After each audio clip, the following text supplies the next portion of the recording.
특별한 이상이 없는데 자꾸 귀가 먹먹하신 분들은 몸 안에 경향이 있는 분들이세요. 코가 막힐 때 귀가 먹먹함을 느끼죠. 그거는 자연스러운 현상인데 이게 계속 막혀 있으면 문제가 된다는 거죠. 귀 먹먹하면 어찌 보면 가벼운 질환이지만 방치하면 영구적인 청력의 손실로 이어질 수 있습니다. 원장님, 네. 제가 가끔씩 귀가 약간 먹먹할 때가 있거든요. 아, 그래요? 우리 피디님 왜 귀가 먹먹하세요? 요새 스트레스 많으세요? 조금 있긴 하거든요. 그치. 그래서 스트레스가 많을 때 일시적으로 귀가 먹먹할 수가 있고 또 스트레스 말고도 다른 요인이 있을 수 있거든요. 그래서 오늘은 귀 먹먹함에 대해서 우리 한번 이야기해 볼까요? 먼저 이제 구조를 아는 게 중요한데 귀가 먹먹한 것은 한마디로 이관이 잘 기능을 하지 않을 때거든요. 근데 이 이관을 이제 유스타키오관이다 이렇게 이야기하는데 얘가 어떤 역할을 하냐면 코와 귀를 연결하는 관인데 얘는 평소에는 닫혀 있어요. 닫혀 있어서 이 코 안에 어떤 염증성 물질이 귀에 중요한 소리를 듣는 중위 안으로 못 들어가게 이제 막는 기능을 해요. 그런데 얘들이 닫혀 있지 않고 한 번씩 열려서 귀의 중위 안에 공기를 공급을 하거든요. 근데 열릴 때가 주로 우리가 하품을 하거나 끔을 씻거나 이럴 때 열려요. 그런데 얘가 막히면 굉장히 먹먹함을 느끼게 되고 이게 잘 막히는 게 우리의 대표적인 게 비행기 탈 때예요. 비행기 탈 때 기압이 확 올라가면 이관이 닫히면서 귀가 먹먹함이 느끼잖아요. 아니면 우리가 감기에 걸려서 코가 막힐 때 귀가 먹먹함을 느끼죠. 그거는 자연스러운 현상인데 이게 계속 막혀 있으면 문제가 된다는 거죠. 먹먹한 게 네. 일종 현상일 수도 있고 병일 수도 있는데 차이가 뭐예요? 일시적으로 고도 변화나 감기 같은 증상이 있어서 막히는 것은 괜찮은데 갑자기 어느 날 귀가 먹먹해지면서 이것이 그 다음날 일어났는데 계속 먹먹하다. 이 코 점막에 염증이 생겨서 코가 부어도 생길 수가 있고 또 귀 안에서 염증이 생길 때 생길 수가 있어요. 그러면 첫 번째는 그래도 청력 검사를 해보는 것이 좋습니다.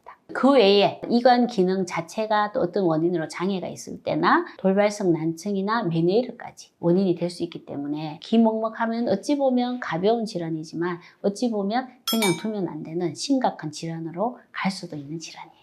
메니에르병 처음 들어보는데 메니에르병이 뭔가요? 메니에르는 어지럼증과 함께 귀가 먹먹함, 또 이명, 청력 저하까지 생길 수 있는 질환입니다.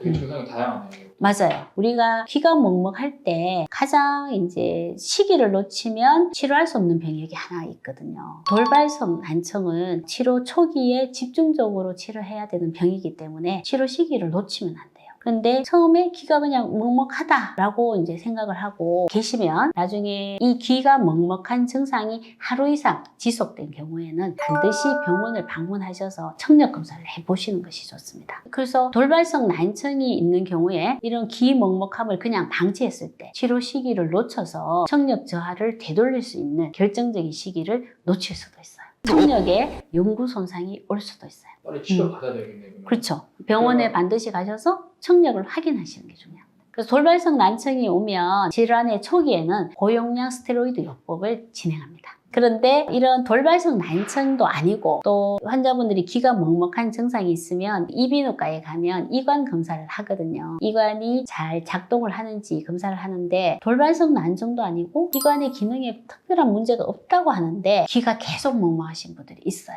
오늘 그 귀에 대해서 제가 한번 말씀을 드리려고 하는데 특별한 이상이 없는데 자꾸 귀가 먹먹하신 분들은 몸 안에 염증성 경향이 있는 분들이세요. 염증성 경향을 일으키는 원인들을 제거를 하셔야 돼요.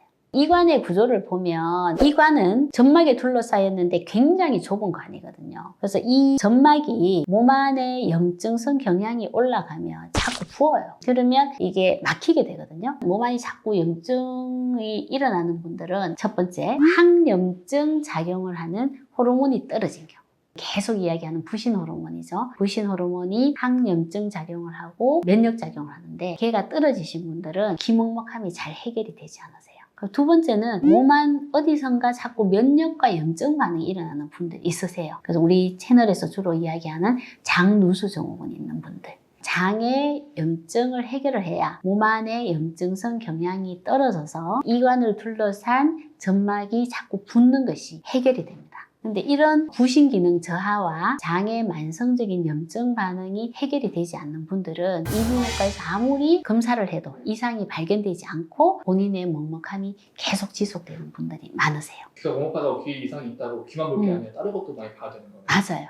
귀의 문제가 꼭 귀만의 문제는 아닙니다. 치료법 되게 잘 설명해 주는데 치료보다 더 중요한 게 예방이잖아요. 그렇죠. 귀 먹한 거를 예방은 어떻게 해야 되는 거예요? 제가 두 가지 부신의 기능을 잘 지키고 장의 염증이 생기지 않도록 잘 지키는 것이거든요. 그래서 스트레스 받지 않고 규칙적인 생활하고 좋은 음식을 잘 씹어서 드시는 것, 그리고 소화가 되지 않거나 변비와 설사가 반복되거나 가스가 많이 차는 이런 장의 염증 증상이 있을 경우에는 그것을 적극적으로 치료하려고 노력하는 것, 그런 것들이 귀의 먹먹함을 예방하는 생활 습관이 되겠습니다.